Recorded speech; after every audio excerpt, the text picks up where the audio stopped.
ইনকিলাব মঞ্চের মুখপাত্র শরীফ ওসমান হাদি ইতিমধ্যে সন্ত্রাসীদের গুলির ঘটনায় মৃত্যুবরণ করেছেন। ইন্না লিল্লাহি ওয়া ইন্না ইলাইহি রাজিউন। আমার জানা বিষয় হলো, শরীফ ওসমান হাদির এই মৃত্যু কি শাহাদাতের মৃত্যু হিসেবে গণ্য হবে? প্রিয় দর্শক, কোনো মানুষের মধ্যে যদি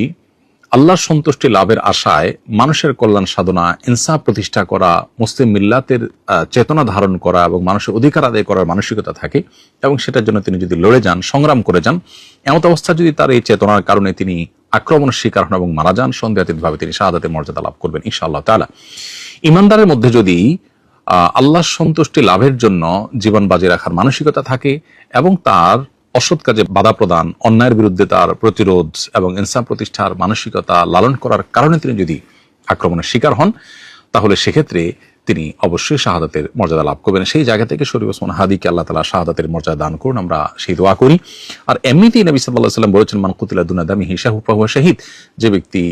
কারোর হাতে খুন হয়েছে, জীবন রক্ষা করতে গিয়ে তার জীবন খুন হয়েছে, অর্থাৎ সাধারণ ধস্তাধস্তিতে অথবা কোনো ডাকাতের হাতে মারা গেছে, সেও শাহাদাতের মর্যাদা লাভ করেন। তাহলে সেক্ষেত্রে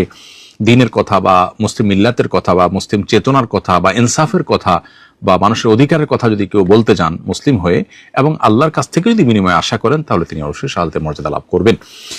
অনেকে আছেন যারা বিপ্লবী মানসিকতা ধারণ করেন, তারা অন্যায়ের বিরুদ্ধে সংগ্রাম করেন,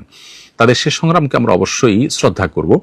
কিন্তু তার মধ্যে যদি আল্লাহর প্রতি বিশ্বাস না থাকে অথবা তিনি যদি এই সংগ্রামটা করেন তার মানবিক চেতনা থেকে শুধুমাত্র, এর জন্য তিনি আল্লাহর কাছ থেকে কোনো বিনিময় আশা করেন না, আল্লাহর সন্তুষ্টি লাভের আশায় করেন না, কোরআন হাদিসের নির্দেশনার কারণে করেন না, তাহলে সেক্ষেত্রে তার এই আত্মত্যাগটা শাহাদাত হিসাবে বিবেচিত হবে না।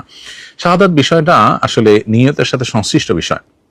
কেউ যদি আল্লাহর সন্তুষ্টির আশায় জীবন বাজি রাখেন, যা করেন তা আল্লাহকে খুশি করার জন্য করেন, তার জীবন মরণ আল্লাহর উদ্দেশ্যে যিনি উৎসর্গ করার জন্য প্রস্তুত থাকেন, তাহলে সেক্ষেত্রে তিনি শাহাদাতের মর্যাদা লাভ করেন।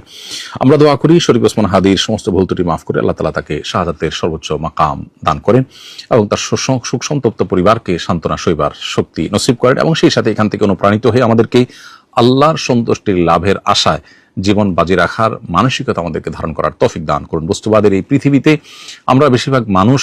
দুনিয়ার মোহে এতটা মোহাবিষ্ট হয়ে গেছি যে আমরা প্রত্যেকটা মানুষ শুধু বাঁচার জন্য সংগ্রাম করি এবং মরতেই যখন হবে তখন আল্লাহর রাহে আমি জীবন বাজি রেখে যেন মরতে পারি, আমি যেন অন্যায়ের বিরুদ্ধে কথা বলতে গিয়ে যেন আমার মৃত্যু হয়, আমার মৃত্যুটা যেন শাহাদাতের মৃত্যু হয়, আল্লাহর সন্তুষ্টি লাভের আশায় যেন আমি জীবন বাজি রাখতে পারি, সেই চিন্তা, সেই চেতনা আমাদের প্রত্যেকটা মানুষের মধ্যে থাকা দরকার, এজ এ ইমানদার আমাদের মধ্যে থাকা দরকার। আল্লাহ রাব্বুল আলামিন শরীফ ওসমান হাদির ভালো গুণগুলো দিয়ে আমাদের তরুণ সমাজকে ভরে দিন এবং সেই তরুণ সমাজকে অন্যায়ের বিরুদ্ধে ইনসাফ প্রতিষ্ঠার জন্য, ন্যায় নিষ্ঠ হওয়ার জন্য এবং মুসলিম মিল্লাতের কল্যাণ সাধন করবার জন্য এবং আল্লাহর সন্তুষ্টির উদ্দেশ্যে মানব